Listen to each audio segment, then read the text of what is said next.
дасгал хөдөлгөөн юм болов. Манай Монгол орнд зүрх судасны энэ өвчлөл ер нь яг ямар байгаа юм бэ? Багасахгүй. Тамхин дээр бол ерөөсөө тэр багасан гэсэн юм. Ерөөсөө ингэж байх.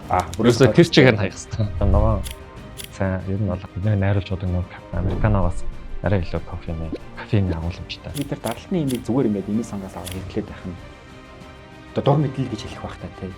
Энэ өөрөө зөв юм уу, буруу юм уу? Энэ хэрэглээний талаар та зөвлөмж өгөөч. Тамхины хэрэглээтэй холбоотой ажил. Замбраагүй одоо дураараа нөгөө электрон наркотик авал тамхи биш гэсэн ойлголтоо хүмүүсд хүртэл явж байгаа шүү дээ. Шааллын стрессийн үеийн гормон ялгараад ирэхээр нөгөө гормон чирээгээд зүрхний дутагдал, урт дутагдал төрөлт орно. Дутагдaltaыг огцом ихсгэж багасгадаг бидний мэдэхгүй хүнс байдаг болов. Батрал төргмээр санагддаг зарим өвчтөнгүүд үү. Яа тэгэхээр эд яг залуу хөдөлмөрлөлтөнд улс орондоо татвараа төлдөг насн дээр дахиад болчих гээд байгаа байхгүй. Кофе. Өдөрт 3 удаа ууж байгаа даралт нь яг өндөр талтаал байгаа.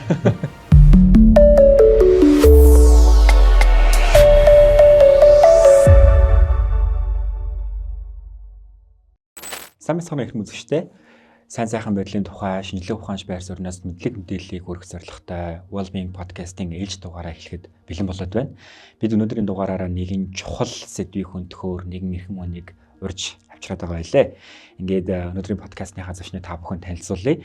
Өнөөдрийн манай подкастын зочноор Монгол Японы эмнэлгийн зүрх судасны засгийн эрхлэгч, анагаахын шинжлэх ухааны үндэсний сургуулийн эмч багш даваа талаа хэмээх эрхэм хүндтэй хүн ирсэн байна. Бидний урилгыг хүлээн авч цаг гаргаж байгаа танд маш их баярлалаа. За баярлалаа. Ингээд урилгыг хүлээж аваад ярилцахтаа таатай байна. Бисээ таны танилцуулахдаа ямар нэгэн зүйл орхигдуулсан уу? Орхигдуулаагүй. Ер нь бол зөв. Багш эмч багш гэж явдаг.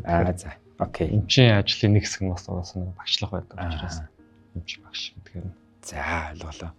Би таныг нэлээд завгүй хүн байна да гэдэг подкастт урилга өгсөн цагаас хойш л таныг их завгүй хүн байна гэдгийг мэдрээд байгаа. Тэгэхээр ямар ч хэлсэн урин цаг ирж гин та ойрын үеийн сонирхчнаасаа яриад туйлаа яриагаа эхлэе. Ажлын сонин хачин гэдэг маань болохоор би анагаахын сургуульд багшаар ажиллана 11 төгсөлтийн өмнөх сургалт гэж байдаг. Тэгэхээр нэгээс 100 дахь курсын оюутнууд хичээл заадаг. Тэрнийхээ хажуугаар бас эмнэлэг дээрээ буюу Монгол Японы эмнэлэг дээрээ зөвх судасны эмчээр ажиллана. Зөвх судасны эмч дотроо болохоор би зүрхний ишимийн өвчин, зүрхний шигдээсээ өвчтний эмчлэг. Хүмүүсүүд монголчууд ангиографи, стент тавилна, сетик тавилна гэж ярьдаг шүү дээ. Тэгэхээр тийм ажилтныг хийдэг эмч байна. За ойлголоо. Тэгэхээр миний танаас асуух асуултуудын хамгийн ихний номер 1 дээр бэлэгдэж байгаа асуулт бол манай Монгол оронд зүрх судасны энэ өвчлөл ер нь яг ямар байгаа юм бэ? Өнөөгийн нөхцөлөд таныг дүн тавиад эхлэе гэвэл дүн 50 гэхээр бас тийм юу ойлголт баха. Өргөн үрээний ойлголт учраас яг тэн дээр сайн байна муу байна гэж дүгнэхээс илүү тархвар буюу Монгол улсын хэмжээнд ямархуу хэмжээний хүмүүсүүд өвдөд байгаа юм бэ гэдэг тоон. Тэгэхээр нөгөө эрүүл мэндийн хөгжлийн төв болон дэлхийн эрүүл мэндийн байгууллагаас хамтарсан тийм статистик дүнг тоонуудыг Монгол улсад байгаа өвчлөл болон нийгмийн асуудлуудтай холбоотой дүгнэлт статистик тоо гаргадаг. Тэрэн дээр болохоор зүрх судасны өвчлөл нийт улсын хэмжээний нас баралтын 3/1-д нь гэж байгаа. Тэгэхээр улсын хэмжээнд 19 мянган хүн ойролцоогоор жилдээ нас барж байхад халдвар бос өвчлөлийн шалтгаанаар тийм. Тэгэхээр тэрний 3/1 нэхэрэ ойролцоо бараг 6000 орчим хүн зүрх судасны шалтгаанаар нас бараад байгаа. Энэ тоо маань эргээгээд ингээд харах юм бол энэ зүүн өмнөд Аз чинь 41 л 44 улс шүү дээ. 44 улсын ер нь дундчаа ер нь ойролцоо. Гэхдээ нөгөө эдийн засгийн улсынх нь эдийн засгийн нөхцөл байдлаас хамаарат дунд бага болон дунд орлоготой улс орнууд арай илүү тэгж тохиолдог.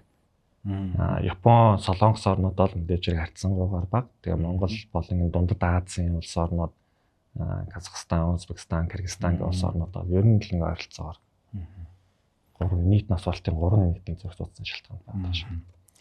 3/1 гэдэг бол миний бүр хүлээж ийснээс илүү өндөр дүн байгаад байна л та. Их том сонсогдож байна. Тэгэд ер нь дараагийн асуулт маань яг энэ 3/1 байлгаад байгаа шалтгаан нь суурь нь юу вэ? Тэгэхээр 3/1 гээд одоо 6000 хүн амын тэр би сая яг ирэхээс өмнө монголчуудын гаргасан 25 оны пейпер уншлаа л та. Тэгэхээр тэр пейпер дээр болохоор 75% нь нөгөө өөрчилж болох үс хэмжээний эрсдэл хүчин зүйлүүд байгаа даа.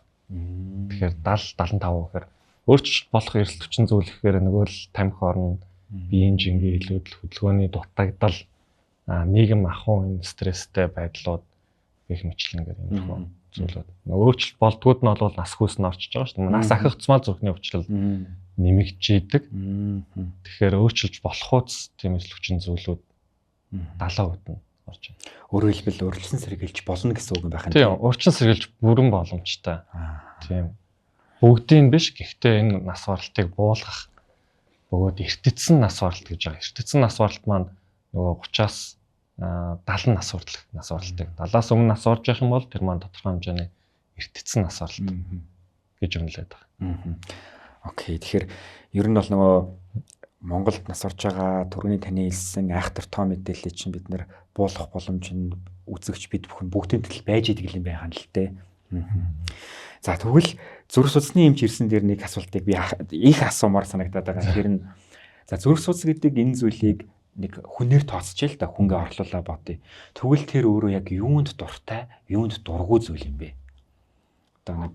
Одоо мэдээж ходоод бол мэдээж одоо ус уух дуртай гэдэг шиг тий. Зүрх судас маань өөрөө юунд дуртай, юунд дургүй, юунаас ингэ зайлсхийдэг хэрэгтэй юм бол хүн гэж төсөөлөх юм бол дасгал хөдөлгөөн юм болов. Идэвхтэй гэхдээ бас хит их дэлсээд авах дург ба.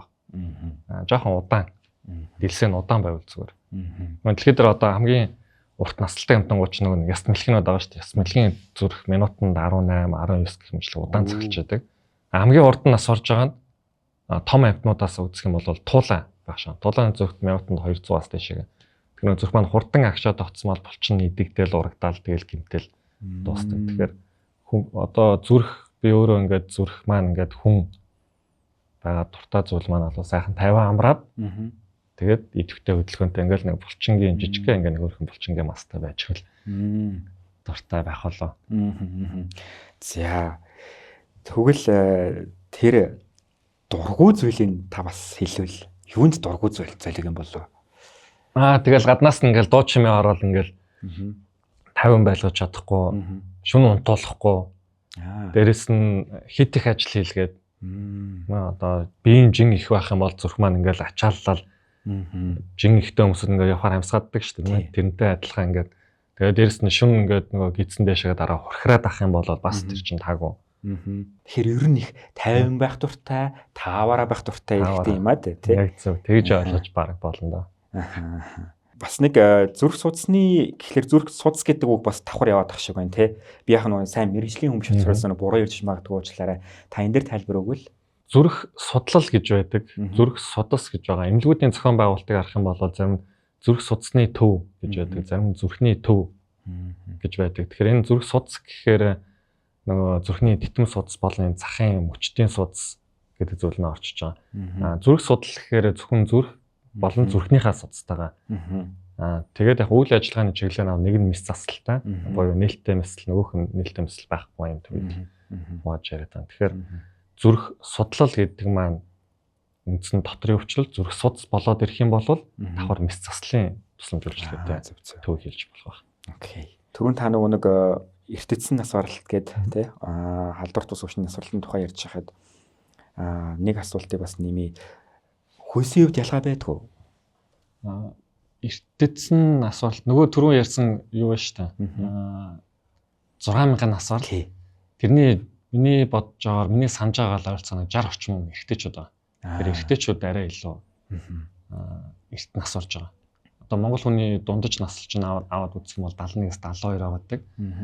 Эрэгтэй нь тэр дотроо 67, 68, эмэгтэй нь болохоор 76 тий 6-7 таа яг. Тэний одоо нас нэг дундаж наслтын зөрөө нь 9-өөс 10 нийлээ.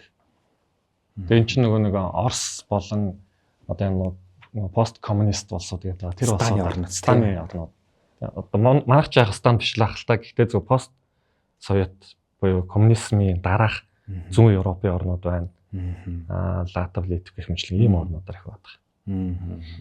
Шалтгаан нь бас тодорхой байх тий. Шалтгаан бас л амьдралын хэв маяг, эдийн засаг, санхүүгийн нөхцөл байдал, амьдралын чанар гэх мэтлэн зүйлүүд.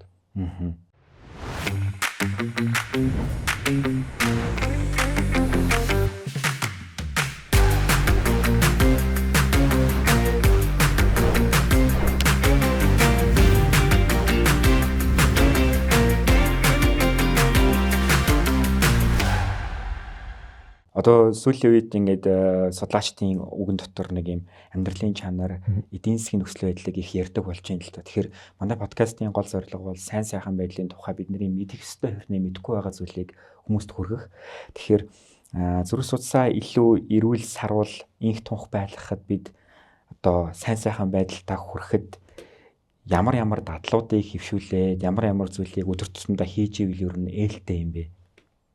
Хамгийн нэгдүгээр маш олон хүмүүс үзүүлэлт, маш олон судлаачдод зүйлээр нотолцсон байдаг. Тэр маань болохоор мэдээж яг тамхи таталтай байна. Ерөөсөө одоо монголчууд дотор бол эрэгтэйчүүд нь 2-1 эрэгтэй хүмүүс 2-1 тамхи ямар нэгэн хэлбэрээр тамхи татчихдаг. Эмэгтэйчүүд харьцангуйгаар бага. Гэтэ бас тодорхой хэмжээнд байгаа тийм ээ 6-7% ч илүү хүртэл байдаг. Тэгэхээр эрэгтэйчүүд дотор одоо нөгөө насраад байгаа хүмүүс дотор 60% эрэгтэй байдаг. Тэр эрэгтэйчүүд маань тамхиа болчих юм бол магадгүй тоон бас цөөрөх тийм боломж байгаа. Тэгэхээр хамгийн нэгдүгээр миний бодлоор бол тамхи арай илүү хортой хөнөөлтөй зүйл нь. Тэгээд дээрэс нь нотлогдсон эрсдэл хүчин зүйл. За тэгээд тэрний дараа бол мэдээч биеийн жин даралт ихтэлт давсны хэрэглээ тийм ээ. Тэгээд хөдөлгөөний идэвхтэй байдал дасгал хөдөлгөөн хийхгүй байх. Тэр нөрөө эрсдэл хүчин зүйлийг нэмэгдүүлээд гэсэн. Тэгэхээр хүн тамхины хэрэглээгээ багасгаад биеийн жин дээрээ анхаараа дасгал хөдөлгөөн хийгээд хооллолтонд анхаараад эхлэвэл дагалдах бүх эрсдэл нь дагаад буурах нь байх нь шүү дээ тий. Тэгнь.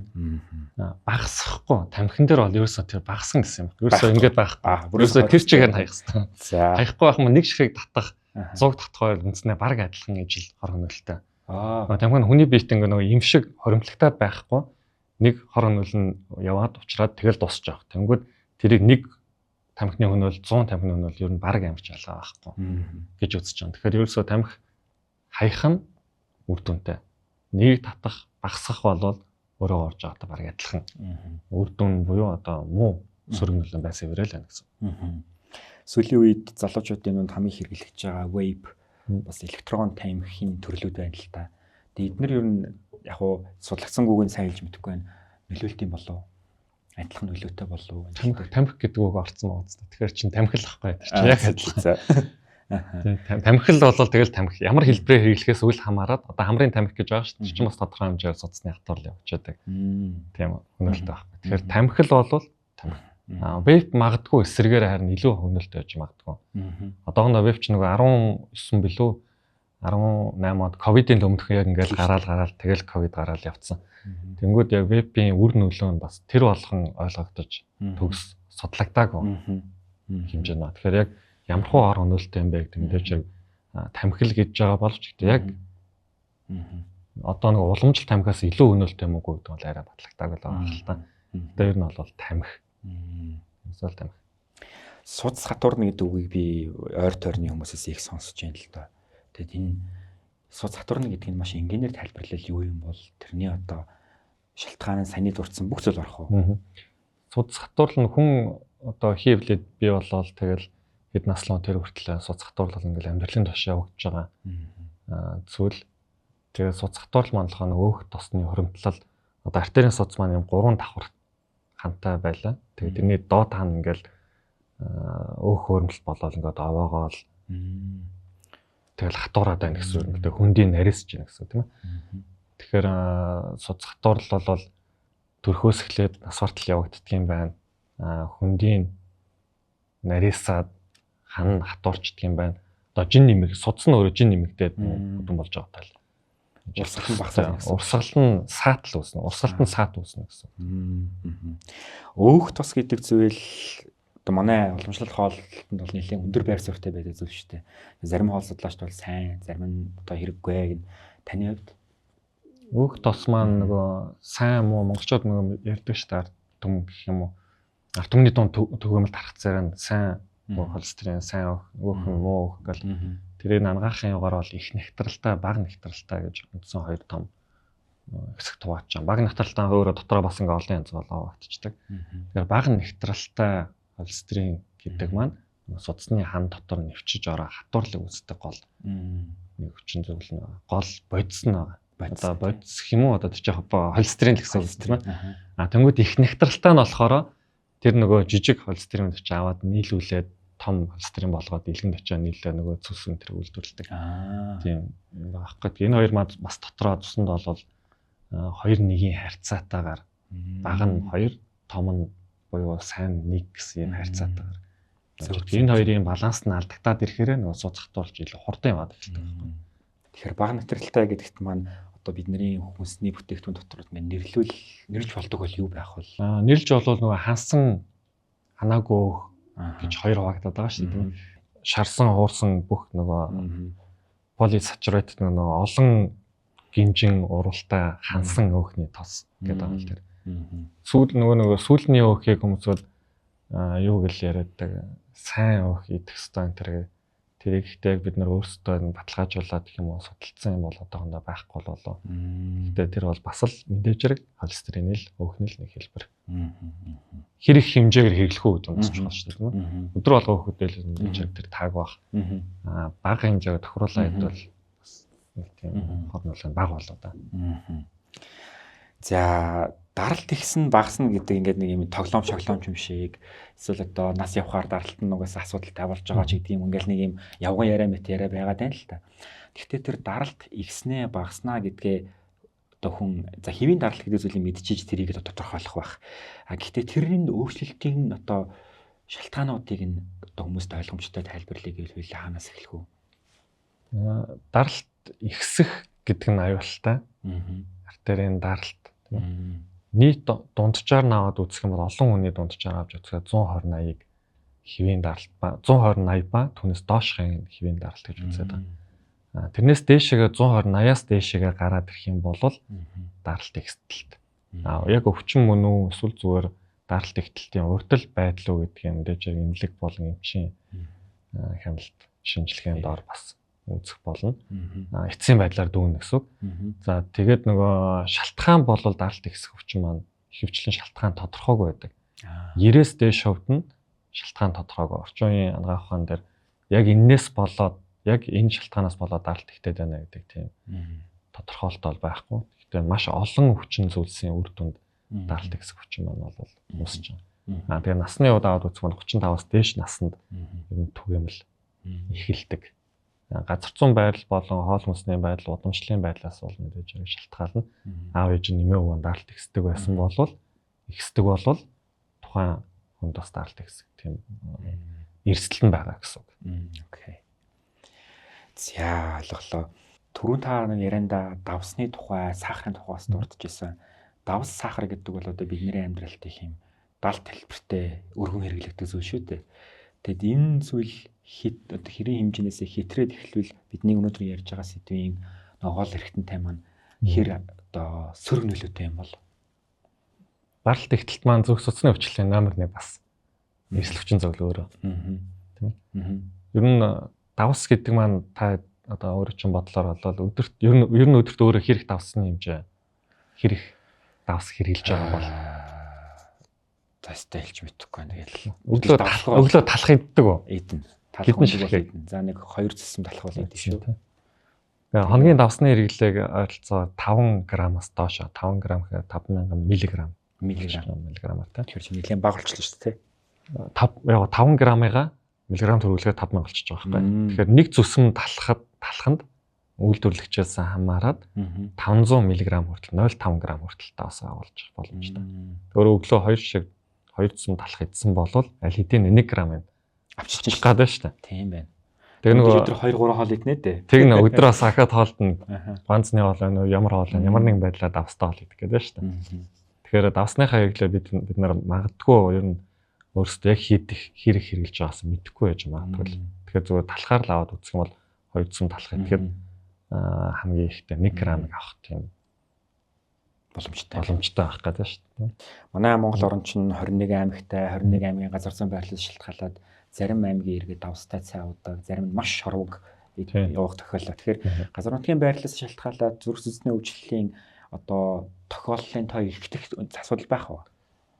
Зүрх судасны өвчлөхөөсөө даралт ихтэлт бол байгаад байдаг. Одоо баруун бүсийн нутгаар өндөрлөг гэсэн. Арай өндөрлөг. Тэгээ нэг өөр чинь сая ярьдаг цайндаа илүү их шорог болгосон тийм давс хийсэн аймагуудын хүмүүст бол даралт ихсэх өвчин арай илүү түгээмэл бас байгаад тах шиг. За бас хэрэглээ ярьж байгаа дээр нэмээд асуумаар байна. Кофе energy drink гэдэг зүйл л одоо манай Улаанбаатар хотод ер нь тохиолдолтыг дагаж гарч ирж байгаа шинэлэг амьдралын салшгүй хэсэг болчихлоо л доо. Одоо би өөрөөрөө ярил өдөрт нэг 2 3 кофе уухгүй бол ер нь зүгээр одоо нэг юм тэрийг ингээд өөрөө ирэхгүй нэхэд байна л та. Тэгэхээр энэ хоёр өөрөө зүрх судасны өвчлөлттэй хамааралтай юу? Кофе нь ямар төрлийн кофе? За зүгээр ингийн шууд одоо сайхан өглөөхөн нэрсэн кофений машинаас авсан хар кофе байлаа гэж бодъё. За үгүй бол нөгөө талдаа дийлэн хэрэглэгчд бол ингээд сүтэ кофе тэ эсвэл ванильтай ч юм уу ингээд нэг нэмэлт амт оруулагчтай кофе уугаад байна л да. Энэ хоёрт ялгаа байгаа. Эсвэл нөгөө нэг задлаад шууд халуус хийгээд уудаг кофе хэрэглэдэг бол ялгаатай байх нь тий. Жохон ялгаатай. Кофе чинь кофеин л гэсэн юм шүү дээ. Кофе энэ төр кофеин байгаа гэсэн. Яг гоо эрсэлвчин зүйлтэй холбохгүй зөндөө олон үздэг. Тэгээд эрсэлвчин зүйл муу юм уу биш юм уу гэл. Тэгээд сүүлийн судалгаагаар бол зүрх судасны эрсдэл хүчин зүйл гэхээсээ илүүтэй зүрх судасны өвчлөлт тийм сөрөг нөлөө байхгүй юм байна. Дамжруулсан сөрөг нөлөө байхгүй юм байна гэдэг юмуутал байгаа. Гэхдээ мэдээж хэрэг даралт ихсдэг урд нь зүрх судасны өвчлөлттэй онцлогдсон зүрх судасны өвчлөлттэй хүмүүстэр бол тэгээ нэг бол нөгөө харшилтай хүмүүсүүд байх юм бол бас сөргөөр нөлөөлнө шүү дээ тийм. Кофенд чинь кофеин гэж байгаа. Нөгөөх нь теофилин гэдэг бас нэг бодсод шүү дээ. Нөгөөх нь суд зөргсдөг, нөгөөх нь судасыг агшаах гэдэг. Тэгэхээр тэр хоёрын аль нэгэнд нь харшилтай байх юм бол бас мэдээж хэрэг таатай байна шүү дээ. Хоёр дахь нь өстө сонсож байгаагүй. Тэгээ өөрөө ч жишээл 3 удаа уух шаардлага гардаг болвол одоо тэр нөгөө кофе жуугаас маш өндөр тийм донтуулдаг. Нөгөө санааддаг толгойтор ингээл нөгөө бодогдоолдаг донтчихдаг. Одоо бид нэр ууж байгаа ногоон цай ер нь бол зүгээр кофеноос одоо бидний найруулж байгаа нөгөө американогоос арай илүү кофений агуулмжтай. Мэдэн штэ бас. Ястаа мэдээгүй юм байна. Тэгээ одоо energy drink гэж energy drink гэж артлын лейбл дээр нь бичсэн байдаг 70-аас 60-аас 70 мг кофеин агуулсан гэдэг. Тэгээ энэний артлыг харах юм бол магадгүй бас тэнд тэдэн грамм кофеин байгаа юм. Байгалийн гаралтай байх юм. Тийм байгалийн гаралтай. Цай ногоон төрлийн ургамал навчинтай байдаг юм шиг тийм. Кофе нь болохоор үрнээс нь гаргаж аваад. За маш сонирхолтой мэдээлэл байна. Би юм саяхан нэг мэдээлэл уншиж ирсэн чинь нэг юм сони юм байсан байхгүй. Тэр нь юу байсан гэхээр нэг Монголд удаагүй нэлээд олон жил ирээгүй байж байгаад ирсэн нэг мэргэжлийн дасгалжуулагч хүний тухай хүний нэг мэдээлэл байсан л та. Юу байсан гэхээр Монгол залуучууд фитнест яваад маш сайхан хэрэглэн гэдэг амьдралын зөв хөвшилтэй болж байна. Харамсалтай нь стероид гэдэг ийм нэмэлт бүтээгдэхүүн хэрэглээд байна. Эн чинь зүрхэнд аюултай шүү гэдэг үгийг дурдчихсан. Тэгэхээр би яг мэргэжлийн хүнээс асуумаар энэ зүйлийг хэр тэр нэмэлт одоо стероид гэдэг даавар те энийг хэрэглээд байх нь зүрх судасны эмгэгт нөлөөтэй юу? Стероид гэдэг маань ер нь бол даавар гэсэн үг л тийм. Анаболик гэхээр бодисын солилцоо хурцсахдаг тийм төрлийн даавруудыг хэрэглэдэг юм байлаа. Хэрэглэдэг юм шиг байлаа. Яг хэрэв хэмжээнд байгаа нь бол мэдэхгүй л тийм. Зөв хэвлэлүүдээр уншаад нөгөө кейс тохиолдлуудыг хараад хахаар яг тийм анаболик төрлийн даавар хэрэглэж байгаа хүмүүстэй зүрхний булчин өөрөө зузаардаг. Тэгээ бас нөгөө судасны хан дээр ятраген гэж нэрлэх нөгөө гимтэх тийм үр дагавартай байдаг учраас зүрх судасны өвчлөл даралт ихсэх, зүрхний ханы зузаарлууд түүнээсээ гаралтай зүрхний хэм алдаглууд, гинтийн асуул гэх мэтлэн ингээд зүйлүүд тохиолдож болно. Их хэмжээгээр хэрэглэж байгаа хүмүүстээр яг хэрэг хэмжээг нь мэдгүй өөрөж ярьсан. Одоо бид нэр яг хідэн хүн яархуу байдлаар ил ямар одоо сөрөг эрүүл мэндийн сөрөг тийм зүйл тохиолдоод байна гэдгийг бас хаач үзүүл сонирхолтой л байна. Бас нэг нөгөө талаасаа ингээд залуу хүн баг ингээд зүрхээр өвднө гэж байхгүй нэтрэгэл одоо заавал нэг настай хүний настай нэлээ насны хэмжиж зүрх өвднө гэл ярианаас байдаг л та. Тэгэхээр зүрх судасны өвчин түрүүн таны ярианаас бол нэг 35-аас дээш наснд бол илүү тохиолддог гэж би ойлголоо. За тэгвэл залуучууд маань зүрх судасны эмгэгээр өртөх магадлал нь хэр их байд юм бол тохиолдол ер нь ямар байгаа юм бол манай оронд 35 гэдэг нь зөвхөн Монгол биш ер нь л зүрх судасны өвчлөл эхэлж байгаа үе шатнд байгаа. Хүний бодисын солилцооны өөрчлөлүүд ороод тэг насаа хатсан бодисын солилцоо жоохон удаашрна. Тэгэл жин нэмэгдэх гэх мэтлэнгээр зүйлүүд байгаа. Тэгэхээр яг залуучууд гэдэг маань бид нар нэг насны ангиллууд байдаг шүү дээ. Одоо англиар ярих юм бол young adults гэж нас бий гүйцсэн ингээл 50 га тэр жинхэнэ том хүн болж байгаа ч гэдэг юм те. Тэгэхээр тэрнээс доошх залуучууд гэхээр 50-аас доош насны эсвэл 45-аас доош насны хүмүүсүүд байна. Тэгэхээр хөвчлэн тэдгээр хүмүүстээр тохиолж байгаа шалтгаан буюу нөгөө эрсдэл хүчин зүйлүүд нь их байгаад байдаг. Жин тэгээд даралт ихтэл дээрэс нь тамхи таталт бол бүр маш өндөр. Над дээр ирж байгаа шигдээс болоод ирж байгаа яг төдийн насны залуу хүмүүст бол тамхи бол ерөөс номер 1 байгаад. Тэгээд эрэгтэйчдэр эмэгтэйчдэр эмэгтэй хүн 40 наснаа шигдээс болж ирдэг. Асуугаад үзэхээр мэдээж хэрэг бас тамхи таталт ерөөс номер 1 шалтгаан. Тэгэхээр тамхи татчил байх юм бол эрсдэл хүчин зүйл байгаад байсаг өвдөж болцсохгүй байгаад байна гэсэн. Ямар хэлбэртэй хэд байх нь 50. Тий, ямар хэлбэртэй хідээр вейп болвол энэ чи карманд нь билээ яваад байгаа байхгүй. Тэнгүүд тэрийг ингээд хүмүүс таарч ингээд ингэж нэг нуучаад юм сорчоол ингээд яадаг. Тэгэхээр нөгөө уламжлалт тамхи болохоор заавал нэг гац одоо Монголд байгаа хэрэгж байгаа тамхины хуулиас болоод дотор биш заавал гарч таарах гэдэг байна. Тэгэхээр ялангуяа өвөл болонгууд нөгөө хүмүүс чинь эндээс нөгөө нэг тамхи кармалаад хуцаа өмсөл гадаа гарахаас салхоор нь тэрнээс бол арай жоохон баг татчих магадгүй. Тэнгүүд вейп ч юм болохоор хаас аамаагүй ингээд татаад байгаа болохоор хизээч хамаагүй тий. Хизээч юм. Тэгэхээр нөгөө энгийн тамхи бодвол уламжлалт тамхи бод арай их хэрэглэн гэж байна. Тэгээд түүнтэй холбоотойгоор нөгөө вейп ч арай илүү залуу хүмүүсүүд бас харьцангуйгаар хэрэглээд байгаа шүү дээ. Шинэ сонирхож ороод амар гоё юм шиг байна гэдэг утаа гарч нөгөө TikTok энэ төр бичлэг хийсэн жоохон хүмүүс хүртэл явж байдаг шүү дээ. Тэгэхээр нөгөө залуужаад байгаа гэдэг түрүүн өөрөө асуужсэн залуужаад байгаа шалтгаан магадгүй эргээл нөгөө тамхины хэрэглээтэй холбоотой байж л замбраагүй одоо дураараа нөгөө электрон тамхиг авал тамхи биш гэсэн ойлголттой хүмүүсүүд хүртэл явж байгаа шүү дээ. Анх нь одоо тамхинасаа гарч ийна гингүүтээ вейп хажууд ингээ 9 шид ингээ олон төрлөөр нь барьсан. Энийг ч үзлээ бүгдээрээ гаргаж чадах юм шиг байна л тиймэрхүү юм явж байгаа. Тамхинасаа уламжлалт тамхинаас гарч байгаа арга вейп гэж бодоод байх нь. Вейп гэж бодоод. Тийм. Тэнгүүд дахиад нэг эрсдэл хүчин зүйлүүд байгаа л байгаа. Хамгийн том эрсдэл нотлогдсон эрсдэл хүчин зүйл нь шүү. За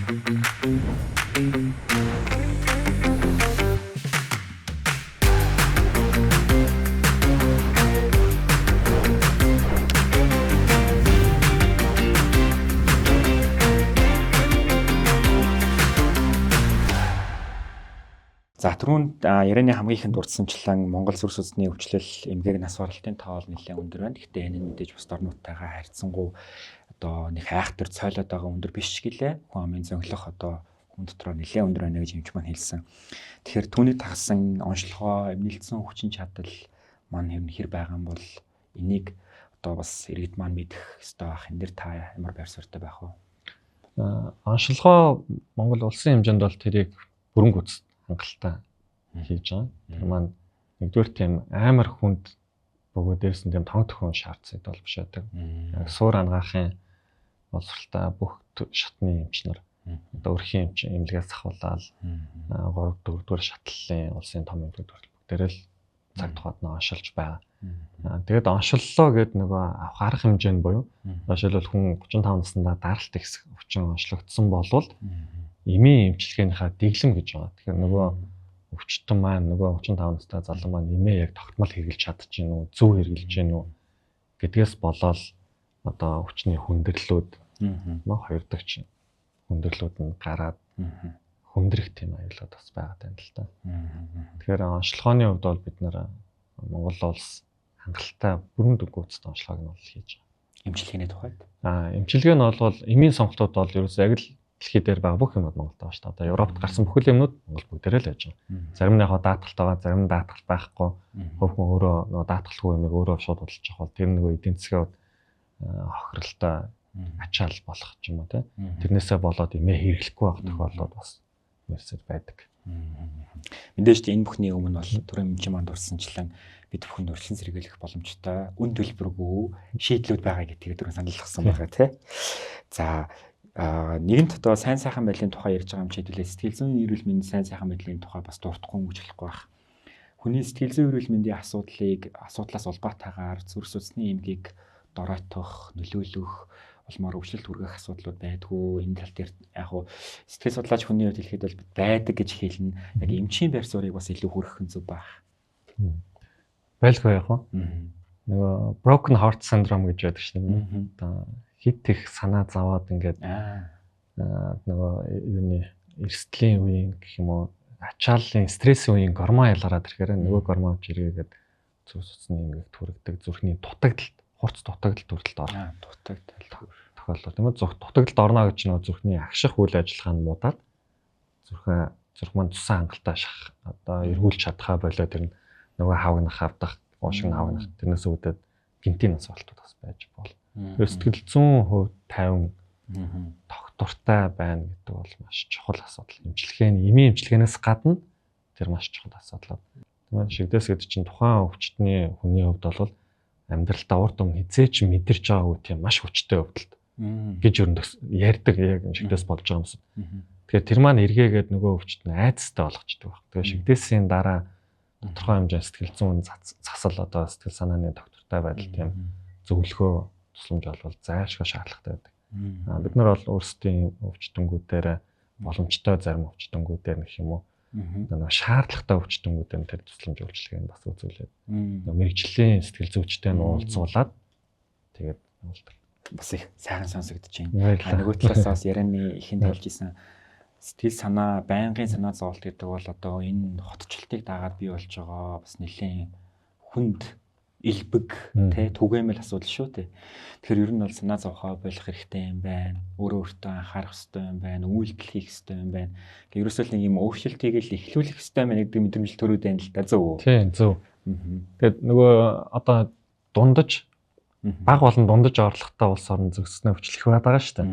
Тэр бодвол тэр улс орны хүмүүс одоо Монгол байна ингээл санхүү дээрээ санаа зовх дор хаяж ингээл одоо энэ замын төвчрэлтээр ингээл бүтэн цаг хагас төвчрээ явна гэдэг чинь өөрөө амар том дарамт байхгүй.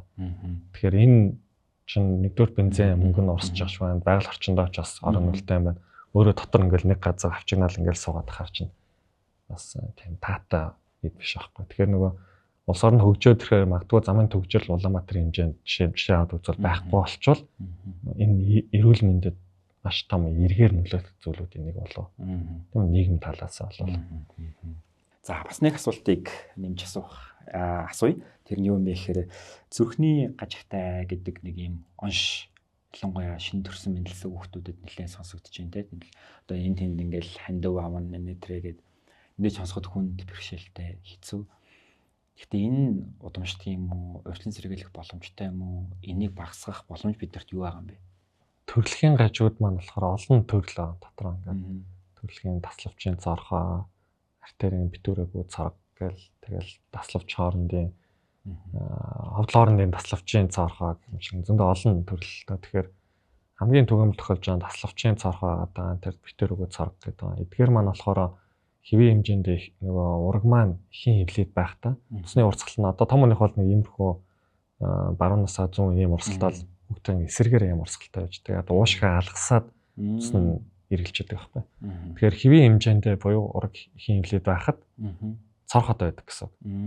Тэр артерийн цорх болон зарим тохиолдолд нөгөө юуны таславчийн цорхоо.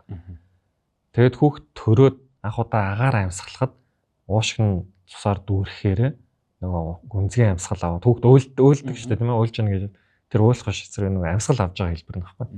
Тэгэхээр тэгээ амьсгал авахаар нөгөө өндөр даралтанд зүүн талаасаа дараа тэгэхээр нөгөө цорхон ингээд цорчдаг гэсэн. Тэр артерийн битүүрэгүүд артерийн цорг гэдэг маань болохоор төрснөөс хойш нэг тодорхой хугацааны дараа аяндаа ингээд битүүрээд алуулчдаг байхгүй. Тэгэхээр нөгөө одоо бидний Улаанбаатарын маш их бохирдолтой орчин тэгээд дээрээс нэмээд жирэмсний үед ихийн одоо жирэмсний явц нэрээс нь даралт ихсэн нь эсвэл ямар нэгэн тийм хорт зүйлсүүд хэрэгэлдэг байсан уу гэх мэтлэнгээр эсвэл нэг ажлын нөхцөл байдлаас нь бас хамаарат тэр цоргууд нь тэр гажууд нь одоо битүүрэх стам нь битүүрэхгүй хугацаанд өнгөрчдөг тийм тохиолдол бас байдаг. Тэгээ тэр нь бол нэлээд их байх шиг байгаа.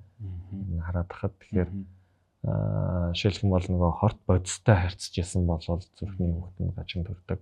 Удамшлын хувьд бол удамшдаг гэдэг нь бол зарим нь бол угаасаа тодорхой байдаг. Тэгээ Монголын хувьд бол яг тэр нь тохиолдох тоогоор л тохиолдож байгаа болов. Тэгээд улсын хэмжээнд нөгөө одоо хүүхдийн зүрхний нислэлийн төвд нараа хүртэ хэмжээнд бага байдаг баг. Тэгээд тэрнээсээ болоод хагалгаа хийх ёстой хүүхдүүд маань ингээд очор нэмэгдээл яадаг. Тэнгүүд нөгөө зарим хүүхдүүд маань маш хүндрээд ирэх юм бол одоо өөрөө ч ярьдаг энэ тэндээ сайн дуу гоохч өөр гадагны улс орн руу очир багтаа газар руу явж имжлүүлэх тийм арга замаа хайдаг юм шиг байна. Ямар ч лсэн манай улсд бол имжлэгийн одоогор байгаа юм байна. Имжлэх нь бол бүгд биш байх. Гэхдээ яг түрүүний миний дурдсан дээр артерийн цаа тасалбчийн цорхоо энэ бол хангалттай хийж байгаа. За эмч хийрсэн дээр асуух одоо орхиж болохгүй нэг чухал юм байна. Та ингээд тань ингээд маш том боломж олдлоо гэж бодъё л доо. За ингээд бүх монголчуудад энийг л ойлгуулчихвал те энийг л хэлчихвэл нэг тийм боломж олдлоо гэж бодъё. Та тэгвэл яг юуг зөвлөх байсан бэ? Тамхил ах шиг юм байна. Тамхины асуудал чи их төвөгтэй байдаг юм аа.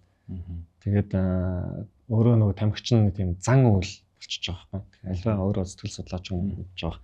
Альва нэгэн зан үйлийг сайн ч муу ч зан үйл өөртөө хөвшүүлэхийн тулд хугацаа ордог.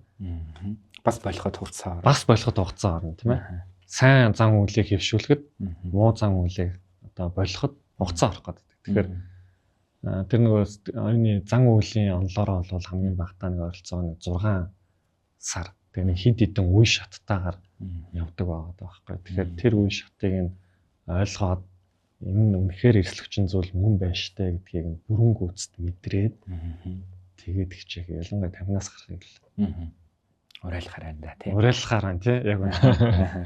Тэгээ яг над дээр яг тийм өвчтөнгүүд нь байгаад тах ингээд зүрхний маш хүн шигдээс болж ирчээд арай хийж имжлэгээж гарчаад сарын дараа тавтаа үзэлтэй хэрэгтэй тамхи татсан хэр байгаа. Тэр нь бүр ингээд готрол төргмээр санагдаг зарим өвчтөнгүүд яа тэгэхээр эд яг залуу хөдөлмөрлөлтөнд улс орондоо татвараа төлдөг насан дээр дахиад болчих гээд байгаа байхгүй. Эсвэл эрт нас орчих гээд байгаа байхгүй.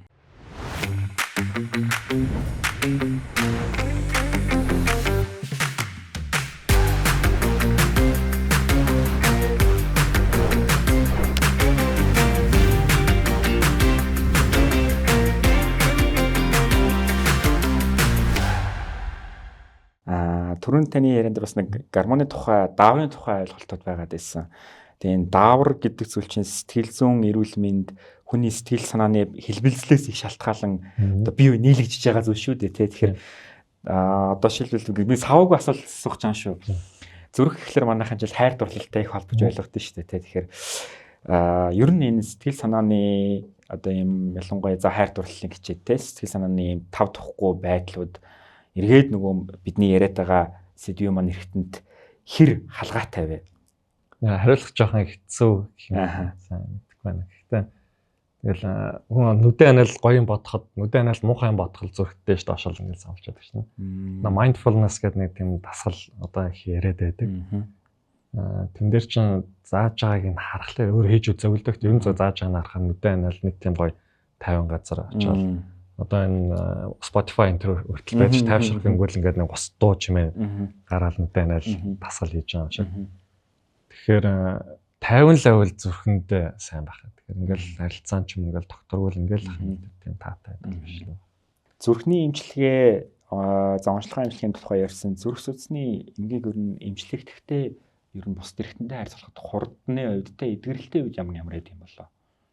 Альва өвчлөлүүд мис заслын яаралтай өвчлөөс бусд нь бол хөвчлэн архаг байдаг. Тэгэхээр эмчилгээ гэдэг маань бол ингээл архаг удаан хугацаанд гэсэн. Жишээлбэл даралт гэсэн өвчин бид нар түрүү ярьсан шалтгаан тодорхойгүй учраас бид нар тэр шалтгааныг нь олж устгаагүй юм чинь тэр өвчин эдгэрэхгүй гэсэн үг. 35 наснда даралт гэсэн өвчин онцлогдоод нотлогдсон болвол тэр хүн хэдэн наслан тэр хүртэл даралт гэсэн өвчин байна гэсэн. Тэгэхээр нөгөө эмийн эмчилгээ маань байнгын тогтмол юм гэсэн. Окей. Тэгжиж үр дүн гарах. Тэгжиж тогтвортой эрсдлээс нь бид нар хамгаална.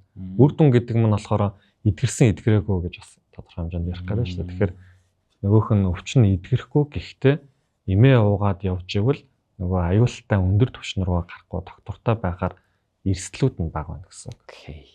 Ойлголоо. Шигдээс байх юм бол бидэд нээлттэй алга юм уу эсвэл судсан татвар нь ажилбар хийгээд бөглөрсөн судсыг нь тэлээд өгч байгаа. Тэгэхээр тэр бол механик ажил учраас үр дүн гарна. Маш өвчтөе өвж байгаа үндэ бид стен 50 тэрэг өвдөлтөнд багасаад ингээс нь 2-3 хоногийн дараа гараад явчих шин. Гэхдээ эргээгээл нөгөө түрүүнд дурдсан эрсдэлчин зүйлүүд нь байхгүй байгаад ах юм бол эсвэл эмээ доктортой эргэлэхгүй байх юм бол ахаал хүндрэл нь гараад өвчин дамжраал байна гэсэн. Тэгэхээр зарим өвчин бол идэхгүй гэж ойлгох нь шүү дээ. Тийх нь байна. Энд чинь энэ ямар шалтгаантай юм гэж их асуудаг шалтгаан байхгүй.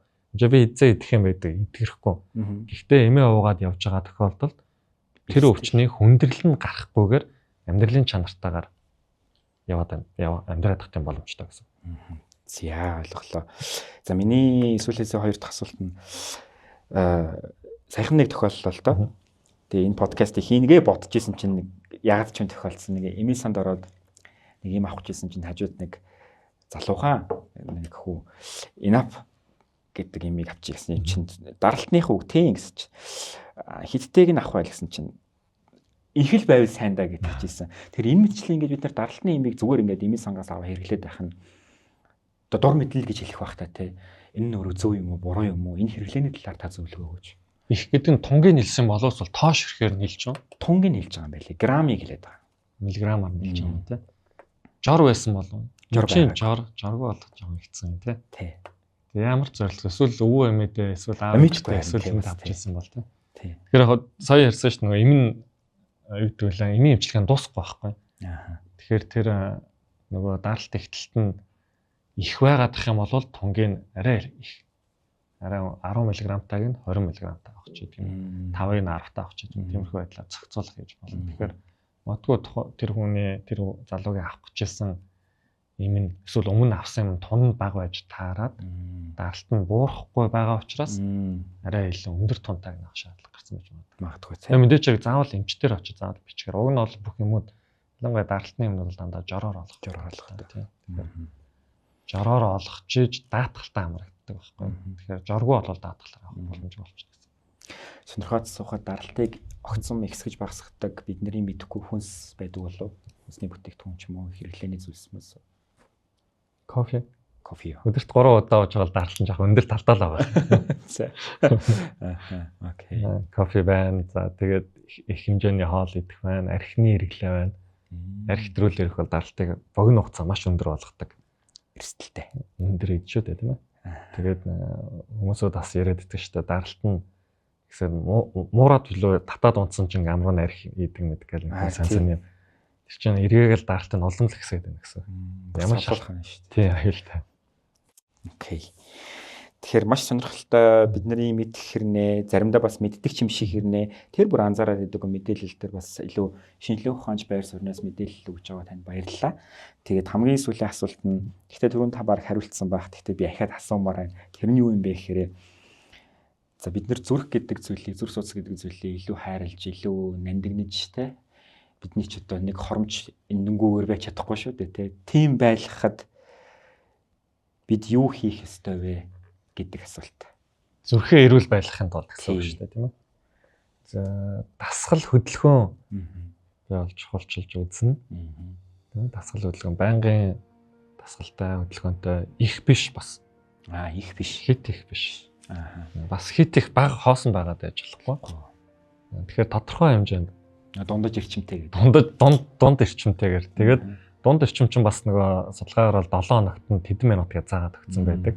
Хамгийн багтаа 150 минут яг өөртөө зориулсан дунд ба түүнээс дээш эрчимтэй дасгал хөдөлгөөн. Зүрхээ жоохон дэлсэн гэсэн үг тийм ээ. 5 км зүгээр алхдаг гэж болно. Гэхдээ 5 км яг нэгэн жигд алхачвал зүрх чинь дэлсэхгүй байгаа учраас дасгал хөдөлгөөн бас идэвхтэй дасгал хөдөлгөөн биш болчиход байна. Тэгэхээр дасгал хөдөлгөөн биеийн тамир гэх юм одоо бас ямар ч зүрхээ дэлсэх тийм зөвлөгөө их нь бол хэцүү юм байна. За баярлалаа. Тэгээд зүрх судас гэдэг монголчуудын нэлээд түгээмэл танил дотн юм шиг те. Тэгсэн ернээ эрсдэл өндөртэй байсаар байгаа энэ өвчлөлийн тухай энэ өвчлөлөөс бид нэр хэрхэн өвчлөн сэргийлэх үү? Юу энэ өвчлөлийг илбэгшүүлээд байна вэ гэдэг дээр чухал хариултуудыг өгсөн танд баярлалаа. Бидний өнөөдрийн ярьцлага үтсэн хүн болгон сонссон хүн болгонд нэгийг бодулж хоёрыг ухааруулна гэдэгт би хувьдаа итгэлтэй. Би бас өөртөө бас нэлээд чухал дүгнэлтүүдийг хийж авлаа. Цаг гаргасан танд маш их баярлалаа. Баярлалаа гэж ирсэн баярлалаа. Тэгээ ярилцах таатай байна. За баярлалаа.